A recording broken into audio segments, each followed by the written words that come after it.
always in full bloom. In January of 2019, some friends asked me to help them record some stuff over the holiday break. This wasn't my first time in a studio, but it had been a while. And I'd forgotten just how much sitting around, waiting, listening, and doing nothing there was. Needless to say, by the third day my brain started to wander and I began to think about my life and how music helped define who I was at different points of it.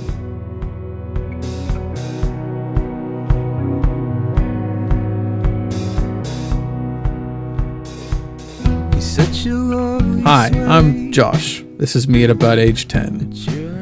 I didn't know it at the time, but this was a very big year or so for me. I was about to meet two companions that would stick with me for the rest of my life. A dark gray cloud that brought sadness and anxiety, and a bright, colorful one that came with sounds, color, and joy.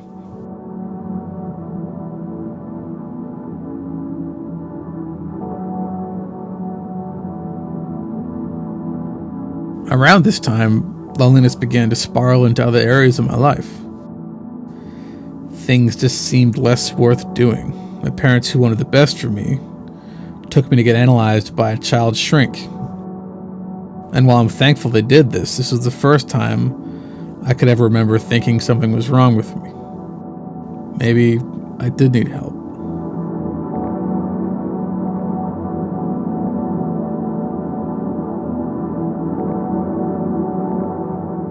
But just knowing a problem is there isn't the same as doing something about it.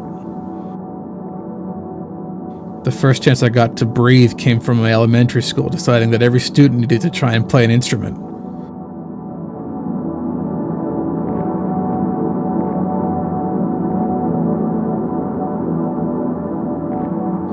They gathered us all together in the basement for a Russian roulette of different horns and woodwinds. And for the first time, the door to playing music opened, and I'm so glad it did.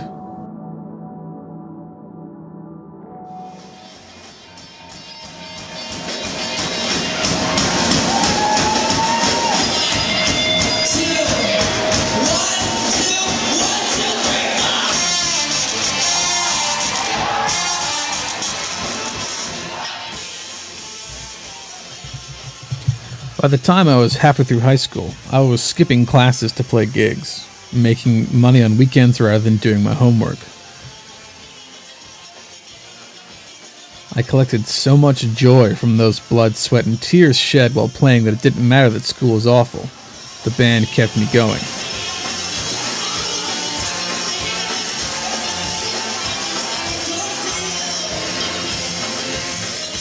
It didn't take long for me to be known as one of the band kids in school, exploring the chaotic world of music, all the while trying to avoid the gray cloud hovering in the back of my mind.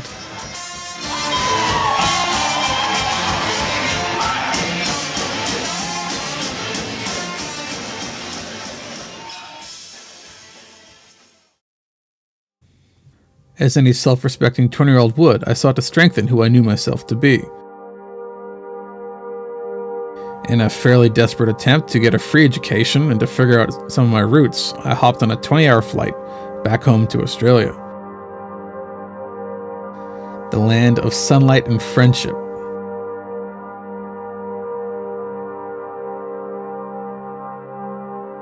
The time I spent there was a tremendous boon to both my brain's health and also to my confidence as a person. Halfway around the world, my gray cloud shrank.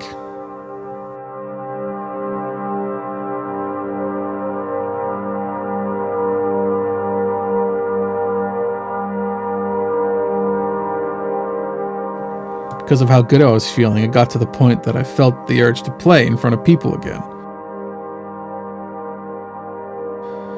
But since my bandmates and I were scattered across the globe, I was faced with the uncomfortable solution of going out on my own. Something I never thought I'd be able to do, and probably won't do again.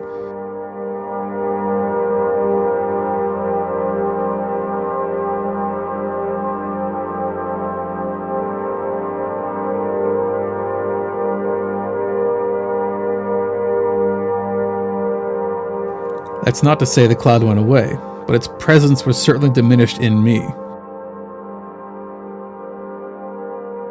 I found myself in a strange position of being able to offer stability and comfort to others, like my brother, who was having a much harder time in Australia than I was. For the first time, I was happy for my sickness so that I could help another, especially a person so important to me.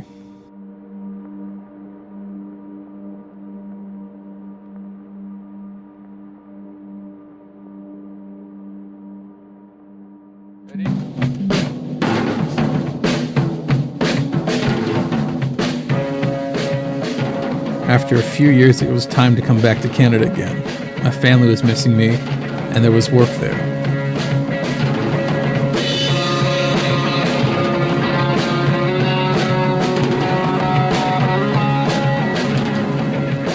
But since I was very young, do I think I had such a hard time adjusting to Vancouver? I felt like the sun had disappeared.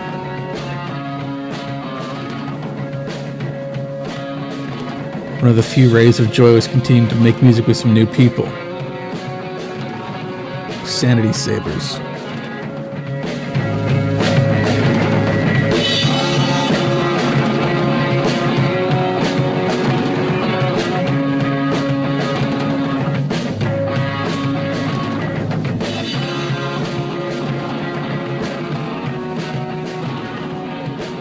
There's never been a time where I was more aware of my gray cloud.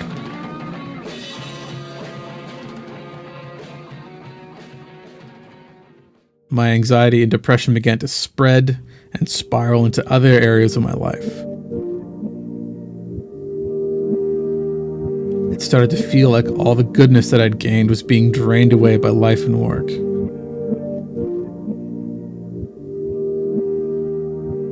For the second time, I went to see a doc about a problem, and this time he decided that I should try some medicine. It's an odd thing taking antidepressants. Often you feel like your emotions aren't really your own anymore, and that things you should care about just don't register.